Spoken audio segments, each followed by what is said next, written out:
what happens to the marine life when the oil is spilled into the ocean. I reflect it into the mirror so it can reflect the light up. This science fair at Franklin Elementary is not your typical school event. The entire school is involved in the science fair from kindergarten through 5th grade. Not only do all students participate, but they also judge each other's work. We have a Kids' Choice Award for 2nd grade, 3rd grade, 4th grade, and 5th grade. And all of our boards are numbered so the kids don't know who's who, and they have to vote on their best. So what you do is put the peroxide in both of them. I did an experiment called hot and cold water.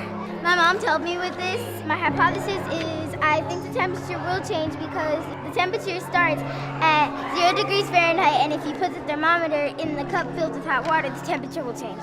Making it a process where it's student-driven, I think is the best part about it, because it's not me telling you, you have to do this.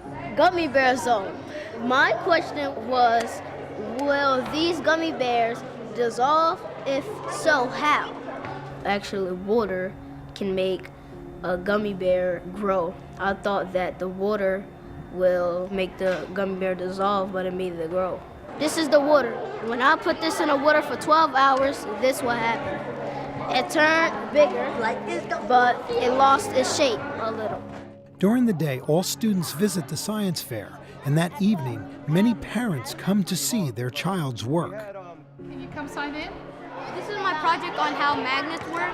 The reason it can stick is because this is made out of iron, and iron is the king of magnetics. Earth has a magnetic field, and the sun has a 7 times stronger magnetic field. So many times we don't know how that things works, and I think this is a good opportunity to learn how things work. It's a nice way for the parents to connect with school, because it's not necessarily about homework, it's about exploring something that their child is interested in. My project is oobleck, and when you punch it, it's a solid, and when you put your hand slowly, it's a liquid. Feel like a heart. Wait, let me. Me and my dad, we used all these materials, and we tried 4 different motors, and they all didn't work until we found the right one. We encourage them, their peers are encouraging them. That child that might have been a little reluctant to do a project is now thinking, oh, well, maybe I can do this. I want every child to walk out of here feeling successful.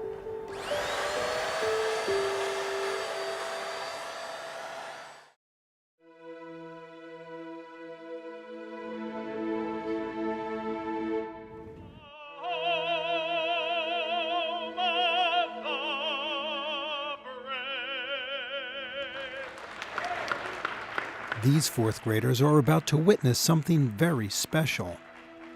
So what's it take to become a naturalized United States citizen? The first thing... This is Keith Dorr, a regional supervisor with U.S. Citizenship and Immigration Services. 6 years ago, my daughter was actually in this school. She was in Ms. Nicholls' classroom, and during a parent-teacher conference, Ms. Nicholls said, "Would you mind coming to the class and talking to the students?" And I said, "Absolutely, I would love to do that."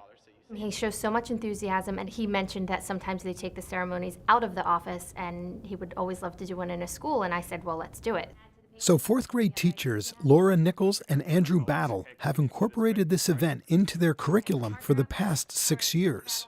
Anytime that you can bring something from the real world that you've been learning about into the classroom or into the school, I think it's 10 times more powerful than me standing up there talking about it or even just showing a video about it.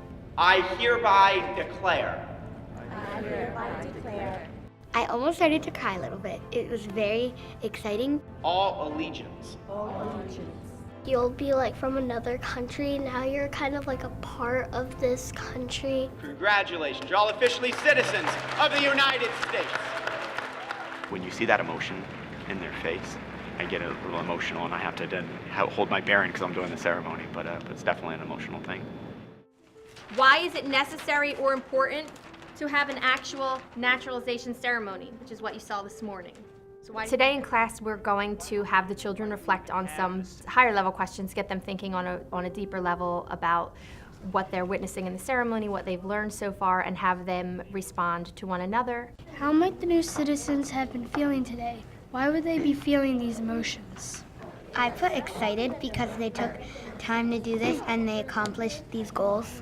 I wouldn't want it just to be in like a little small room. I'd want it to be a big like assembly of people instead of... It was August 5th, 1970, that I became a naturalized citizen at the age of 20.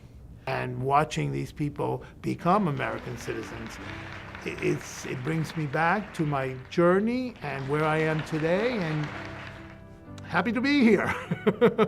Witnessing it in person, I think, brings it to a new level when you see their faces. Whereas if you were just looking at names, wonderful, it's a great experience, but to see it happening and to see their emotional response, they stand up and they wave the flag and they're smiling, it's a moment to see.